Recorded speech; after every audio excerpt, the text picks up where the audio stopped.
नमस्कार, मी संदीप चव्हाण आणि आपण पाहताय टॉप न्यूज मराठी। संतोष देशमुख हत्या प्रकरणातली आजची 17वी सुनावणी बीडच्या विशेष मकोका न्यायालयात पार पडली। खरं तर आज वाल्मिक कराड याच्या संपत्तीच्या जप्तीबाबत निकाल येण्याची अपेक्षा होती, पण तसं काही झालं नाही आणि पुढची तारीख पडली आहे 11 नोव्हेंबर। याचा अर्थ केवळ पुढची तारीख पडली याच्यापेक्षा वेगळं काही आज आपल्या हाती काही लागलंय का? तर नाही। थोडक्यात काय, संपूर्ण महाराष्ट्राचं ज्या केसकडे लक्ष लागून राहिलंय तिच्या 17 सुनावण्या पार पडतात, पण अजून देखील या प्रकरणामध्ये आरोपी निश्चिती होत नाही आणि विशेष म्हणजे जे 8 मुख्य आरोपी आहेत त्यातला एक आरोपी सापडतच नाहीये। त्यामुळे माझं लाईव्हच आहे संतोष देशमुख हत्या प्रकरण, कृष्णा आंधळेच्या शोधात पोलीस पथक सुद्धा बेपत्ता, 324 दिवसांपासून फरार। 324 म्हणजे 10 महिने 28 दिवस झाले संतोष देशमुख यांच्या हत्येला। हा कालावधी काही छोटा नाहीये। या कालावधीत महाराष्ट्रात अनेक घडामोडी घडल्या, त्यातले अनेक गुन्हेगार फरार झाले, ते नंतर पकडण्यात देखील आले, पण संतोष देशमुख यांच्या या खुनातील कृष्णा आंधळे हा आरोपी काही पोलिसांच्या हाती लागेना। या 324 दिवसांमध्ये खरं तर त्याला शोधण्यासाठी जी पोलीस पथक त्याच्या मागावर गेली ती पथक सुद्धा बेपत्ता झालीत की काय, हा प्रश्न आता विचारावासा वाटतोय। मी तर म्हणतो, जर ही सगळी पथक आता या कृष्णा आंधळेला शोधून शोधून दमली असतील तर त्यांनी कृपया घरी यावं, कारण की घरचे देखील आता त्यांची वाट पाहत असतील। कारण या 324 दिवसांमध्ये जी काही पथकं शोधायला गेलीत त्यासाठी गाड्या घेऊन गेले असतील, म्हणजे इंधनाचा खर्च आला, त्यांचा राहण्याचा खाण्यापिण्याचा खर्च आला, शोधण्यासाठी जी काही यंत्रणा लागते त्यावर खर्च झाला। हे एवढे जर शासकीय पैसे यांच्या पथकांवर खर्च केले जात असतील एक आरोपी पकडण्यासाठी, आणि जर तो 324 दिवस झाले तरी सापडत नसेल तर उपयोग काय आहे? खरं तर या पथकांनी डिक्लेअर करून टाकावं की बाबा आम्हाला कृष्णा आंधळे काही सापडत नाहीये। कारण मुळातच एवढ्या दिवसांमध्ये SIT असो किंवा बीड पोलीस असो यांनी किमान एकदा तरी कृष्णा आंधळे बाबत काहीतरी सापडलंय, किंवा कृष्णा आंधळे सापडलेलाच नाहीये, किंवा कृष्णा आंधळे कधी सापडणारच नाहीये असं डिक्लेअर करून दाखवावं। आणि जो काही आत्तापर्यंत खर्च झालाय या कृष्णा आंधळेला पकडण्यासाठी तो सार्वजनिक करावा, जाहीर पत्रकार परिषद घ्यावी, एवढा पैसा खर्च झालेला आहे, एका माणसाला पकडण्यासाठी एवढे पैसे, एवढी मनुष्यबळ खर्च होत आहे आणि त्यामुळे आम्ही आता तपास थांबवत आहोत। कारण किती वेळा कृष्णा आंधळेला पकडा, कृष्णा आंधळेला पकडा सांगून सांगून संतोष देशमुख यांचं कुटुंब दमलं, माध्यम बोलून बोलून थकली, तिकडे खटला उभा राहिला, 17 सुनावण्या झाल्या, पण अजून देखील या कृष्णा आंधळेचा पत्ता लागेना। त्यामुळे कशाला विनाकारण त्याच्यावर पैसे, वेळ आणि मनुष्यबळ खर्च करायचं? एकंदरीत या सगळ्या प्रकरणामध्ये खरं तर पोलिसांनाच काही इंटरेस्ट नाही असं दिसून येतंय। कारण की बीड पोलिसांनी एकदा तरी एक पत्रकार परिषद घेऊन सांगायचं की बाबा कृष्णा आंधळेचा काही ठाव ठिकाणा लागत नाहीये। SIT जी काही नावं होती त्या सगळ्यांनी एकदा तरी एक पत्रकार परिषद घेऊन संपूर्ण महाराष्ट्राला हे सांगायचं की बाबा आम्ही कृष्णा आंधळेचा इथं शोध घेतला पण त्याचा काही ठाव ठिकाणा लागला नाही। मुळातच SITनं या संपूर्ण प्रकरणात एकदा सुद्धा पत्रकार परिषद घेतली नाही हे अख्ख्या महाराष्ट्राला माहिती आहे। आणि आता आपलं अपयश झाकायचंय तर करणार काय? पत्रकार परिषद घेऊन तोंड घशी कशाला पडायचं? त्यामुळे कृष्णा आंधळे कुठं आहे हे केवळ आणि केवळ लोकांमध्ये चर्चा होऊ देत, आपल्याला काय त्याचं, असा प्रश्न पडलाय। आता मी मगाशी मोठ्या हिकमतीनं असं म्हणालो की जी काही पोलीस पथकं गेली असतील ती बेपत्ता झाली, ती जिथं असतील त्यांनी परत यावं। खरंच पोलीस पथकं शोधायला गेलीत का हो? तोही प्रश्न पडलाय आता। का ती पथकं कधीच माघारी आली आहेत? कारण की 324 दिवस कुठले पोलीस आपलं घरदार सण सणावर आपली ड्युटी सोडून या कृष्णा आंधळेच्या शोधासाठी इकडे तिकडे फिरत असतील? मला तर शंकाच येते. खरं तर हे मोठं गौड बंगालच वाटतंय. ही पथकं वगैरे आपण जी म्हणतो ना, ही जातात ती परत एखाद्या माणसाला घेऊन येतात, अशा बऱ्याच प्रकरणांमध्ये आपण पाहिलंय. पण इथं हा कृष्णा आंधळे गेला, त्याच्या मागं पथकं गेली, आंधळे पण बेपत्ता, पथकं पण बेपत्ता, काही कळत नाही कुठं काय चाललंय ते. एखादी नोट तरी काढावी. मला आठवतंय एक नोट काढली गेली होती, ती नोट होती त्याच्यावर बक्षीस लावण्यात आलंय. त्याची काय होती? पोलीस स्टेशन केस जिल्हा बीड, गुन्हा रजिस्टर नंबर 637/2024, कलम 103(2), 140(1), 126, 118(1), 34(4), 324(4)(5), 189(2), 190 भारतीय न्याय संहितेमध्ये वरील छायाचित्रातील आरोपी निष्पन्न असून तो खुनासारखा गंभीर गुन्हा केल्यापासून फरार आहे. म्हणजे 22 जानेवारीला हे परिपत्रक काढण्यात आलं. संतोष देशमुख हत्या प्रकरणामध्ये जे आरोपी निष्पन्न झाले ते सगळे 4 जानेवारी पर्यंत सापडले. एकमेव राहिला हा पठ्ठ्या कृष्णा आंधळे. त्यानंतर त्याचा शोध घेतला. शेवटी पोलीस देखील वैतागले आणि त्याचा फोटो आणि त्याची माहिती परिपत्रकाद्वारे जाहीर केली. नागरिकांना आवाहन करण्यात येत आहे की वरील फोटोमधील आरोपीच्या ठाव ठिकाणाची कोणास माहिती किंवा फोटोमधील आरोपी दिसून आल्यास तात्काळ खालील नमूद नंबरवर संपर्क साधून आरोपीची माहिती कळवावी. माहिती देणाऱ्याचे नाव अत्यंत गोपनीय ठेवण्यात येईल व योग्य ते बक्षीस देण्यात येईल. पोलीस अधिकाऱ्यांचे नंबर संपर्कासाठी दिले आहेत. आतापर्यंत 9 गंभीर गुन्हे दाखल, खंडणी, धमकी, रस्ते अडवून लुटमार करणे, चोरी. सुदर्शन घुले याच्यासोबत अनेक गुन्ह्यात सहभागी, स्थानिक गुन्हेगारी टोळ्यांमध्ये सक्रिय सहभाग. 2023 मध्ये त्याच्यावर हत्येचा प्रयत्न केल्याचा गुन्हा, पण त्यात अटक नाही. मागील 4 वर्षांमध्ये 6 गंभीर गुन्ह्यांची नोंद. धारूर, अंबेजोगाई केज विष्णू चाटेच्या माध्यमातून कराडच्या संपर्कात आला. ही सगळी माहिती महाराष्ट्राला पोलिसांनी कळवली. काय मिळालं ह्याच्यातून? एकतर मुळात हा 2023 पासून फरार आहे 307च्या गुन्ह्यात, म्हणजे खुनाच्या प्रयत्नाच्या गुन्ह्यात. प्रकरण घडलंय 9 डिसेंबर 2024. जर आपण आता 2023 आणि आताचे 2025 पण संपत आलं, म्हणजे 2 वर्ष आरोपी फरार आहे. बर, फरार आहे असं जर नुसतं म्हटलं तर यामध्ये धनंजय देशमुखांनी जी माहिती दिली होती ना, ती पण मी तुम्हाला सांगतो. त्यामध्ये त्यांनी काय म्हटलं होतं. त्यांच्या म्हणण्यानुसार हा जो कृष्णा आंधळे आहे, हा केज पोलीस या आंधळेला ऑफिसमध्ये घेऊन बसायचे. इतके आंधळे झाले होते पोलीस त्याच्या मैत्री खातर. त्यालाच ऑफिसमध्ये घेऊन बसायचे पोलीस स्टेशनला. त्याचा सर्रास वावर होता. सीसीटीव्ही फुटेज बघा, लक्षात येईल.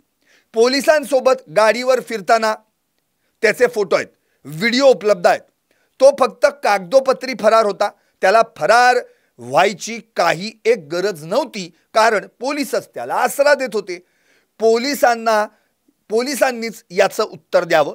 307 मध्ये 2 वर्षे फरार असताना हा पोलिसांसोबत कसा काय वावरत होता? आता प्रश्न हा पडतोय. मुळातच हा जो कोण कृष्णा आंधळे आहे, हा कृष्णा आंधळे इतके दिवस फरार आहे तो 307च्या गुन्ह्यात 2023 पासून.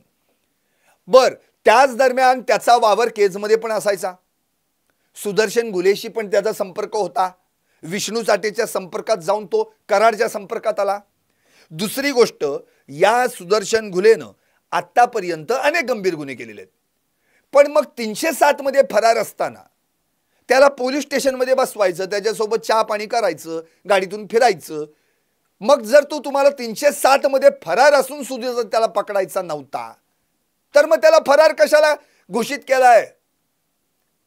विशेष म्हणजे 2 वर्ष आधी फरार असलेला हा कृष्णा आंधळे 9 डिसेंबर 2024 रोजी या ठिकाणी केजमध्ये संतोष देशमुख यांचं अपहरण आणि हत्या प्रकरणामध्ये सहभाग घेतो आणि परत फरार होतो. म्हणजे तेवढ्यासाठीच त्याला ठेवला होता का खास? म्हणजे कागदोपत्री फरार, म्हणजे उद्या दाखवायला मोकळे की हा कृष्णा आंधळे इथं नव्हताच. म्हणजे मला एक प्रश्न पडलाय की पोलीस किती एखाद्या व्यक्तीच्या प्रेमात किती पडावं. मुळात हा गुन्हेगार. एकतर याच्याबद्दल असं म्हटलं जातं की याला घरच्यांची काही घेणे देणं नाही, याला नातेवाईकांशी काही घेणे देणं नाही, याला घरच्यांची संबंध ठेवावं असं वाटत नाही, हा एकटा कुठेही बिंदास फिरतो, याला हा मोबाईल वगैरे बंद ठेवून बराच काळ थांबू शकतो, असं काही बरंच काय काय त्याच्याबद्दल बोलण्यात आलं. 324 दिवस. अहो आणखी एक 40 दिवसांनी वर्ष होऊन जाईल. म्हणजे असा हा कृष्ण आंधळे ज्याच्या विरोधात ऑलरेडी इतके गंभीर गुन्हे दाखल आहेत, त्यात संतोष देशमुखांच्या हत्येतला मुख्य आरोपी, तरी देखील पोलिसांना काहीच गांभीर्य नाहीये. आहेत ना जेवढे आरोपी, चालवा त्यांच्यावर खटला. अरे पण या कृष्ण आंधळेचं वर्जन काय आहे, कृष्ण आंधळेंनी काय केलंय याच्यामध्ये, हे सगळे डिटेल्स ऑलरेडी सरकारी पक्षातर्फे मांडण्यात आलेले आहेत. आणि एवढे डिटेल्स असून सुद्धा त्याच्यावर पकडण्यासाठी कोणत्याही प्रकारची कारवाई केली जात नाहीये. मुळात कृष्ण आंधळेनंच मोकारपंथी व्हॉट्सअप ग्रुपवर 4 वेळा व्हिडिओ कॉल केला होता. तो पण प्रत्यक्ष संतोष देशमुखांना हाल करून मारतानाचे व्हिडिओ होते. 5:14 44 सेकंदांचा कॉल ड्युरेशन आहे, 17 सेकंद. 5:14 17 सेकंदाचा व्हिडिओ कॉल केला होता. 5:16 परत 17 सेकंदांचा व्हिडिओ कॉल केला. 5:19 2 मिनिट 3 सेकंदांचा व्हिडिओ कॉल केला. आणि 5:26 पुन्हा एकदा 2 मिनिट 44 सेकंदाचा व्हिडिओ केला. एवढे व्हिडिओ संतोष देशमुख यांना मारताना केलेले आहेत. मग त्या मोकारपंथी ग्रुपचाच ऍडमिन होता. आता एवढ्या सगळ्या याच्यात तो सहभागी. या कृष्ण आंधळेनं काय काय केलंय संतोष देशमुखांना मारताना त्याचा देखील उल्लेख या ठिकाणी आहे. त्यामध्ये त्यांनी काय केले बघा. हा कृष्ण आंधळे मुळातच या सगळ्या प्रकरणामध्ये त्याचा जो हात आहे तो मुळात त्यानं महेश केदार आणि जयराम साठे यांना इंट्रोड्यूस करण्याचा. एकतर यामध्ये सुदर्शन घुले, प्रतीक घुले, सुधीर सांगळे हे जे तिघं होते आणि या कृष्ण आंधळे, या कृष्ण आंधळेवर सुदर्शन घुलेनं जबाबदारी टाकली की आपल्याला माणसं हवी आहेत. त्यावेळी या दोघांना त्यांनी इंट्रोड्यूस केलं. ती तारीख होती 9 डिसेंबरच. कारण की नांदूर फाट्यावर जी काही 8 डिसेंबरला विष्णू चाटे, सुदर्शन घुले, प्रतीक घुले व कृष्ण आंधळे यांच्यासोबत जी मीटिंग झाली त्या मीटिंगला ते दोघं नव्हते. त्या दोघांना आणण्याची जबाबदारी कृष्ण आंधळेची होती. आणि मग 9 डिसेंबरला त्यांना आणलंय. मुळातच या कृष्ण आंधळेनं या संपूर्ण प्रकरणामध्ये अत्यंत भयानक असा रोल निभावलेला आहे. आणि या प्रकरणातला एवढा गंभीर आरोपी जर पोलिसांच्या हाती लागत नसेल तर त्याचा उपयोग काय आहे. मी तर म्हणतो SIT आणि बीडच्या पोलिसांनी हे डिक्लेअर करून टाकावं की बाबा ह्याच्यात काहीच नाहीये म्हणून, कृष्ण आंधळे आम्हाला सापडत नाहीये. एवढी भयानक परिस्थिती एखाद्या ग्रामीण भागातल्या आरोपीला पकडण्यासाठी, मान्य आहे तो शिकला सवरलेला आहे, शहरातला आहे, काहीतरी लोकेशनच्या माध्यमातून कुठेतरी आउट ऑफ इंडिया गेलाय, पळून गेलाय वगैरे आपण विचार करू. पण हे तसं नाहीये ना.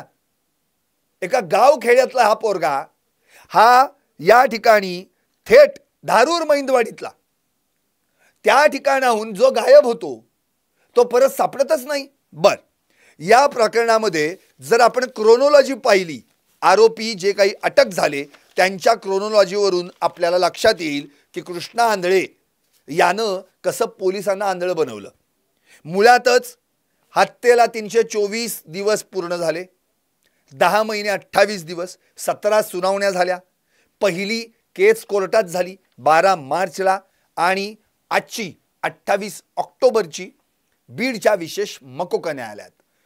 जर तसं पाहिलं तर मार्च महिन्यामध्ये 12 मार्च, 26 मार्च, एप्रिलमध्ये एक सुनावणी झाली 10 एप्रिल, मे मध्ये 2 सुनावण्या झाल्या 7 मे, 19 मे, जून मध्ये 3 सुनावण्या झाल्या 3 जून, 17 जून, 24 जून, जुलैमध्ये 2 सुनावण्या झाल्या, 7 जुलै 22 जुलै. ऑगस्टमध्ये 3 सुनावण्या झाल्या, 4 ऑगस्ट 18 ऑगस्ट 30 ऑगस्ट. नंतर सप्टेंबरमध्ये 2 सुनावण्या झाल्या, 10 सप्टेंबर 24 सप्टेंबर. आणि आता ऑक्टोबरमध्ये 2 सुनावण्या झाल्या, 9 ऑक्टोबर 28 ऑक्टोबर. एवढ्या सगळ्या सुनावण्या, 17 सुनावण्या होऊन सुद्धा या प्रकरणामध्ये एक आरोपी फरार आणि जे आरोपी हाताशी आहेत, ज्यांच्यावर मकोका अंतर्गत गुन्हा दाखल आहे, त्यांच्यावर अजून चार्जफ्रेमच नाहीये. आरोप निश्चितच झालेला नाहीये. धनंजय देशमुखांचा पण आज भ्रमनिरास झाला असेल. मागच्या वेळी ते म्हणाले होते की पुढच्या तारखेला, म्हणजेच 9 ऑक्टोबरला म्हणाले होते की 28 ऑक्टोबरला 99% चार्ज फ्रेम होण्याची शक्यता आहे. काय झालं आज? तारीख मिळाली 11 नोव्हेंबर. बरं, एवढ्या दिवसांमध्ये काय घडलं? एवढ्या दिवसांमध्ये फक्त आरोपींनी जे अर्ज दाखल केले त्याच्यावर सुनावण्या, त्याच्यावर आर्ग्युमेंट्स, बस, बाकी काही घडलं नाही. म्हणजे डिले टू ट्रायल आणि ड्रेल टू ट्रायल एवढ्याच पद्धतीनं हे 2 D2 वापरलेत आरोपींनी. जेवढा खटला पुढे ढकलता येईल तेवढ्या सुनावण्या वाढत जातील, तेवढं ह्यांना काही ना काहीतरी वेगळं करायला मिळेल. यामध्ये काय झालं? वाल्मिक कराडनं आधी मकोकातून दोषमुक्तीचा अर्ज दाखल केला. 22 जुलैला कोर्टानं तो फेटाळून लावला. मग त्यानं मुंबई उच्च न्यायालयाच्या खंडपीठामध्ये या संदर्भामध्ये दाद मागितली आहे. नंतर चाटेनं आपल्या मकोकातून दोषमुक्तीचा अर्ज दाखल केला, 24 सप्टेंबरला कोर्टानं फेटाळून लावला. नंतर सुदर्शन घुलेनं यासाठी मकोकातून दोषमुक्तीचा अर्ज केला, 9 ऑक्टोबरला कोर्टानं फेटाळून लावला. तिकडं वाल्मिक कराडनं आपला दोषमुक्तीतून अर्ज फेटाळल्यानंतर जामिनासाठी अर्ज केला, तो देखील कोर्टानं 10 सप्टेंबरला फेटाळून लावला. म्हणजे मला असं म्हणायचं की एवढ्या याच्यामध्ये फक्त आरोपींनी अर्ज करायचे आणि कोर्टानं त्याच्यावर निर्णय द्यायचे. मध्ये सुनावण्या, युक्तिवाद याच्या पलीकडे काही नाही. मग यांच्यावर चार्ज फ्रेम होणार कधी? एकतर अजून सप्लिमेंटरी चार्जेस द्यायची तिकडे धनंजय देशमुखांची त्या पद्धतीने प्रयत्न सुरू आहेत. कारण की आणखी असे बरेच आरोपी आहेत ज्यांनी या आरोपींना पळून जाण्यासाठी मदत केली, पळाल्यानंतर आर्थिक रसद पुरवण्यासाठी मदत केली, आणखी काही पुरावे नष्ट करण्यासाठी मदत केली आहे. या सगळ्यांवर चार्जशीट, सप्लिमेंटरी चार्जशीट दाखल करण्यासाठी तिकडे धनंजय देशमुख तयारीत आहेत. ते तर कधी होणार? मग अजून मुळात मुख्य आरोपींपैकी एक आरोपीच सापडलेला नाहीये. बर, जे काय हाताशी आरोपी लागलेले आहेत त्यांची परिस्थिती अशी आहे.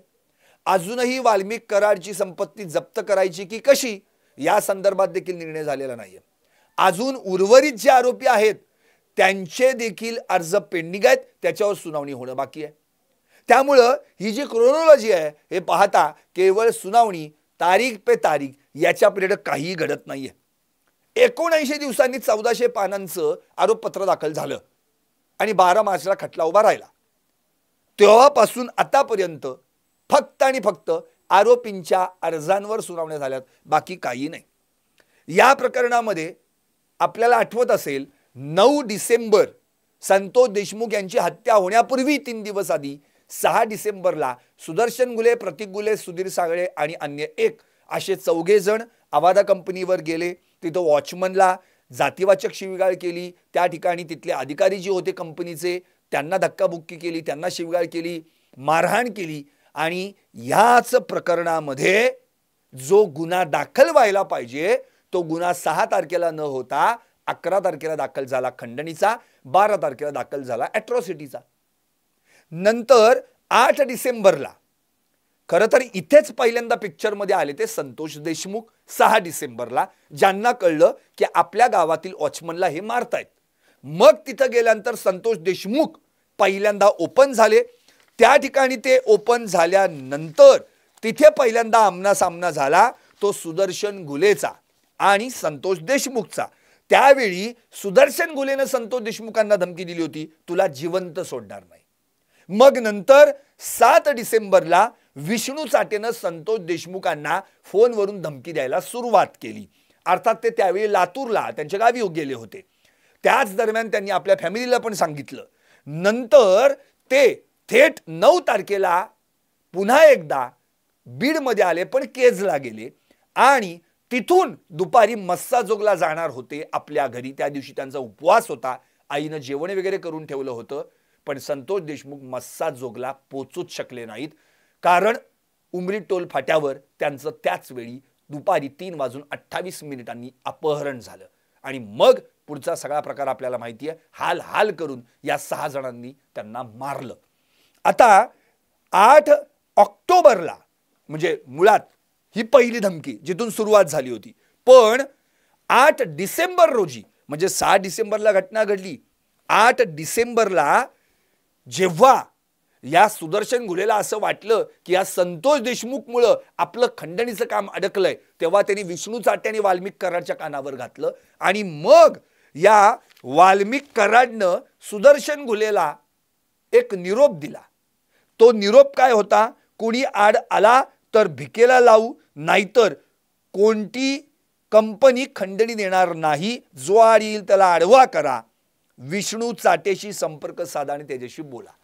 मग तारीख ठरली 8 डिसेंबर, नांदूर फाटा तिरंगा धाबा. आणि तिथं विष्णू चाटे, सुदर्शन घुले आणि हा कृष्णा आंधळे आणि आणखी कोणतरी हे सगळे तिथं उपस्थित होते. तिथं कट शिजला आणि मग यांनी तिथून पुढच्याच दिवशी त्या ठिकाणी बरोबर डाव साधला. खरं तर तिथं जयराम चाटे पण नव्हता आणि तो महेश केदार पण नव्हता. कृष्णा आंधळेवर जबाबदारी टाकली. या दोघांना कृष्णा आंधळेंनी इन केलं, कारण ही कृष्णा आंधळेच्याच आसपासची त्याच्या टोळीतली माणसं होती, पोरं होती. आणि मग ही 2 आणि हे 4 असे मिळून 6 जण आणि 9 डिसेंबरला संतोष देशमुख यांचं अपहरण करून हत्या केली. 10 डिसेंबरला लगेच दुसऱ्या दिवशी जी नवीन पोरं ऍड झाली होती कृष्णा आंधळेकडून ती अटक झाली, जयराम चाटे आणि महेश केदार. 11 डिसेंबरला प्रतीक घुलेला अटक करण्यात आली रांजण गावातून, म्हणजे पुण्यातून.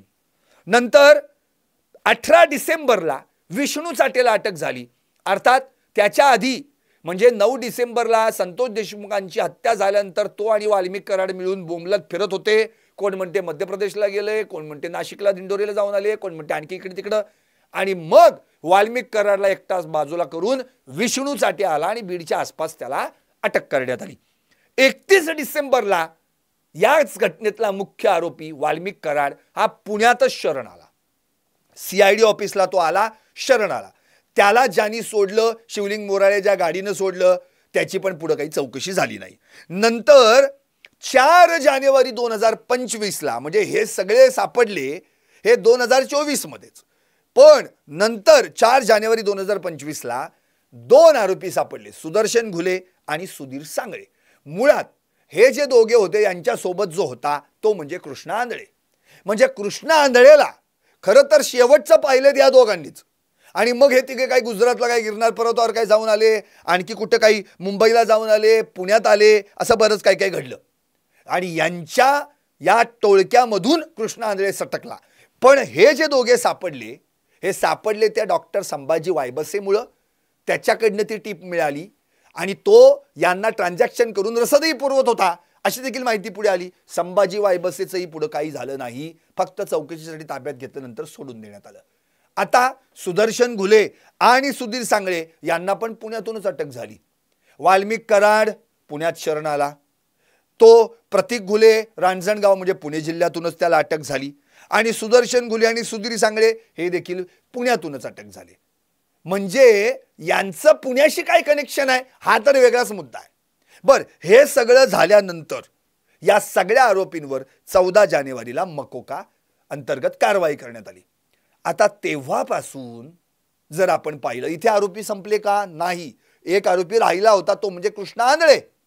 सुदर्शन घुलेची चौकशी झाली, कृष्णा आंधळे कुठं आहे माहित नाही. सुधीर सांगळेची चौकशी झाली, कृष्णा आंधळे कुठं आहे माहित नाही. यांच्याबरोबरच फिरत होता तो, संपलं. आता या दरम्यान विष्णू चाटेला जेव्हा अटक झाली तेव्हा त्यानं आपला मोबाईलच गायब केला. कारण की ज्या मोबाईलवरून वाल्मिक कराडनं 29 नोव्हेंबर रोजी धमकी दिली होती शिवाजी थोपटे आणि सुनील केंदू शिंदे या प्रकल्प अधिकाऱ्यांना, तो मोबाईल विष्णू चाटेचा होता. त्यामुळे विष्णू चाटेने तो मोबाईल गहाळ केला. त्याच्यावर BNS अंतर्गत 238चं कलम लागले एक्स्ट्रा, बाकी काहीच नाही. नंतर मला इथे धोका आहे म्हणून त्याला लातूर जेलमध्ये पाठवण्यात आलं. आधी परवानगी घेतली, मिळाली नाही, नंतर मिळाली, लातूर जेलला गेला. आता परत म्हणतोय की आता मला बीड जेलमध्येच पाठवा म्हणून. सगळा काय म्हणजे याच्यात या केसमध्ये नेमकं काय चाललंय ना, काही कळत नाही. अक्षरशः 17 सुनावण्या झाल्यात, हाती काही लागलं नाही. केवळ फक्त आरोपींचे अर्ज, अर्जावर सुनावण्या, सुनावणीवर युक्त म्हणजे आर्ग्युमेंट्स, याच्या पलीकडे काही नाही. आता हा कृष्णा कधी सापडायचा, त्याच्या फोन मधलं जे काय आहे ते आता कसं कुठं कसं काय राहण सापडणार ते. बरं तेही जाऊ दे, त्याचं वर्जन वेगळंच आहे परत. मग या सगळ्या प्रकरणामध्ये सगळेच आरोपी म्हणतात की आमचा काही संबंध नाहीये. मग संबंध नाही तर जे व्हिडिओ सापडले, व्हायरल झाले, अख्ख्या महाराष्ट्रानं पाहिले, तो प्रतीक गुले अक्षरशः संतोष देशमुखांच्या मुखावर लघुशंका करतोय, त्याचं काय? त्यांना अक्षरशः गॅसच्या पाईपनं अक्षरशः सोलवटून काढतायत, मारतायत, त्यांना गाडीला बांधून मारतायत, अर्धनग्न अवस्थेत मारतायत, त्याचं काय? हे प्रत्यक्षात दिसतंय की. आणि तरी देखील तुम्ही अर्ज करताय दोषमुक्तीचा. बरं हे सगळं घडल्यानंतर देखील कृष्णा आंधळे अत्यंत महत्वाचं कॅरेक्टर या प्रकरणातलं आहे, त्याला शोधासाठी काय म्हणतो आपण त्याला, आकाश पाताळ एक करायला पाहिजे होतं. पण ते पोलिसांकडून झाले. अहो कृष्णा आंधळे हे फक्त कुणाला आठवत असेल हा माणूस? धनंजय देशमुख यांच्या कुटुंबियांना, प्रसार माध्यमांना, आणि तिसरी गोष्ट म्हणजे या आरोपींना. बाकी काय म्हणजे पोलिसांना घेणं देणं काय आहे? सापडला तर सापडला. हल्ली एक नवीनच फॅड आलंय, काय झाले की शरण यायचं, मॅनेज करायचं, बाहेरनं सगळं शरण यायचं. सरेंडर झाला, स्वतःहून हजर झाला. बोलेन मी दुसऱ्या केसमध्ये फलटणच्या.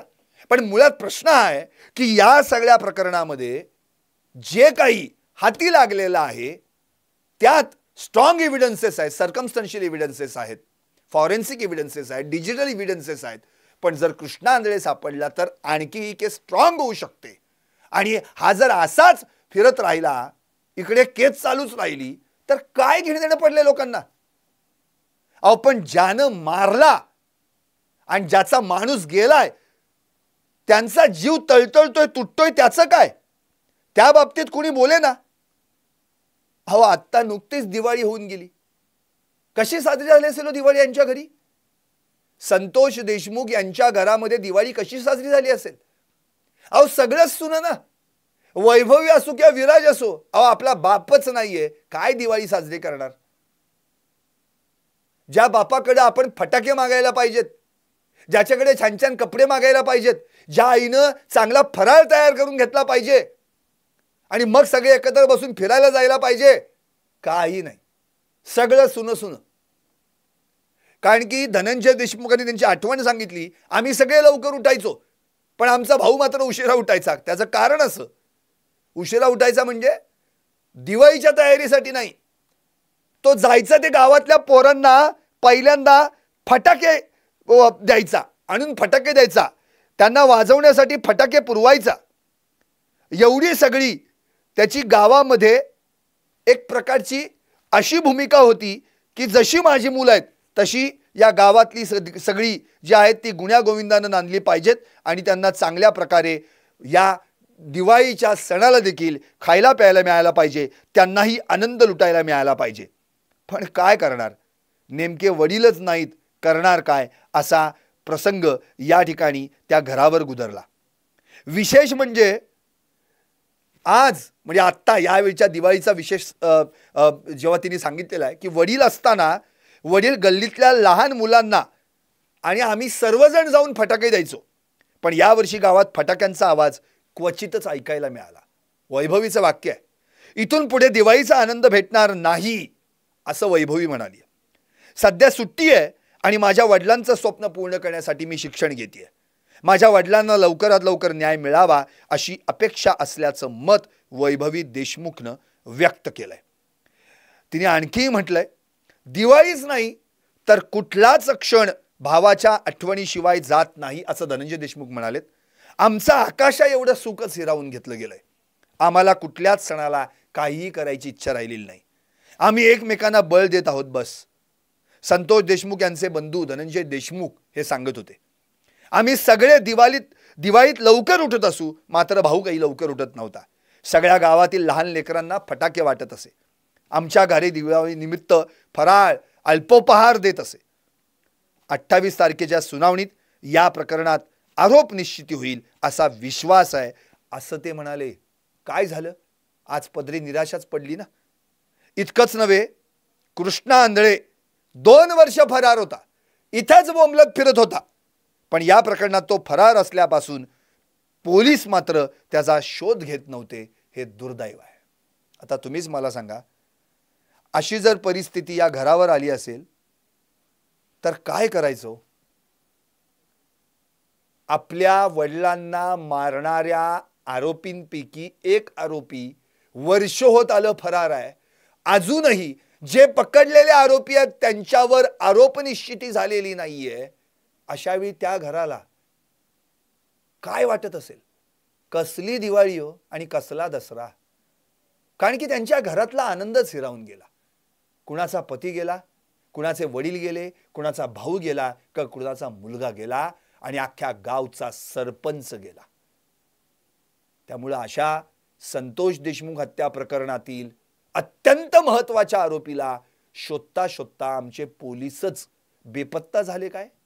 कृष्णा आंधळेला शोधता शोधता आमचे पोलीसच आंधळे झाले काय? का मग त्या गांधारीसारखी डोळ्यांवर पट्टी बांधून आंधळ झाल्याचं नाटक करतायत काय? अहो, एकदा तरी महाराष्ट्राला सांगा की कृष्णा आंधळेचं काय झालं. जसं पूर्वी एका पिक्चरमध्ये मारुती कांबळेचं काय झालं असा सवाल विचारला जायचा, तोच सवाल आता अख्ख्या महाराष्ट्राला पडलाय. कृष्णा आंधळेचं काय झालं? उत्तर पोलिसांनी द्यायचंय, उत्तर SITने द्यायचंय, उत्तर बीड पोलिसांनी द्यायचंय. नाहीतर एकदाच सांगून टाका, कृष्णा आंधळेला पकडणं हमारे बस की बात नहीं. कारण हतबल होण्यापलीकडं महाराष्ट्रातल्या जनतेच्या हाती आणि धनंजय देशमुख या कुटुंबांच्या हाती दुसरं काहीच नाही. तारीख दिली, चला पुढे, तारीख दिली, चला पुढे, याच्या पलीकडं काहीच नाही. म्हणून म्हणतो, कृष्णा आंधळेला शोधता शोधता पोलीस पथक सुद्धा बेपत्ता. पाहत रहा टॉप न्यूज मराठी, आपला महाराष्ट्र, आपली बात.